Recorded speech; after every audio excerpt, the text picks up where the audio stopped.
ito po ay napakataas ng corrosiveness, kaya yung ang ating buto po ay nagkakaroon ng tinatawag na demineralization or dissolution ng mga buto.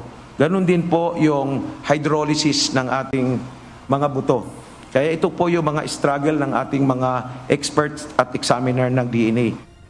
Bigo pa rin ang Philippine National Police Forensic Group na matukoy kung buto ng mga nawawalang sabungero ang nakuha nila mula sa Taal Lake. Ayon kay Forensic Group Acting Director, Police Colonel Pierre Paul Carpio, dahil matagal nang nakababad ang buto sa lawa, nakontamina na ito.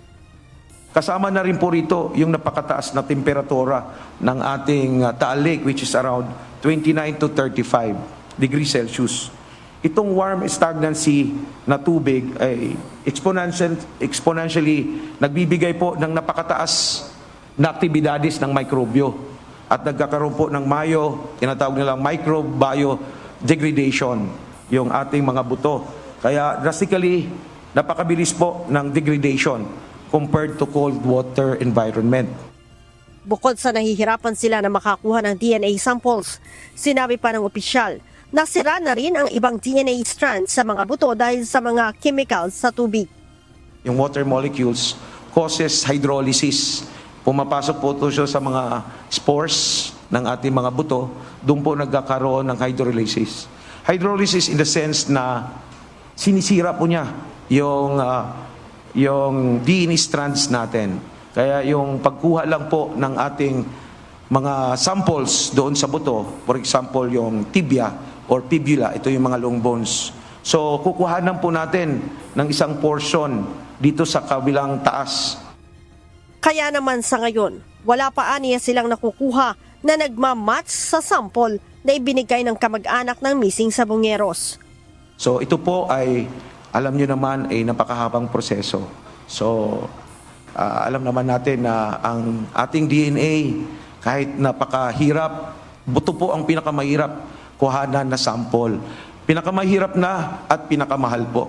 So ito po ay kailangan magandang management at estratehiya para makarating po tayo sa magandang resulta. Sa ordinaryong pagkuha ng DNA sample, sinabi ng forensic group na inaabot lamang ito ng 3 araw bago makapaglabas ng resulta kumpara sa mga buto na nakuha sa Taal Lake na patuloy pa ring pinoproseso simula pa noong Hulyo. Gayunman, hindi aniya sumusuko ang forensic group hanggat hindi nakakakuha ng resulta sa isinasagawang mga test. Pwede pa rin tayo magkaroon ng collaborations sa mga third party kung saan kukuha na tayo o hihingi na tayo ng tulong kung sa Japan or sa UP para yung tinatawag na nilang mas matibay or mas malalim na mga eksaminasyon, yung tinatawag nilang DNA sequencing machine. Tayo po ay tinatawag natin ay short tandem repeat DNA profiling po ang ginagamit po natin.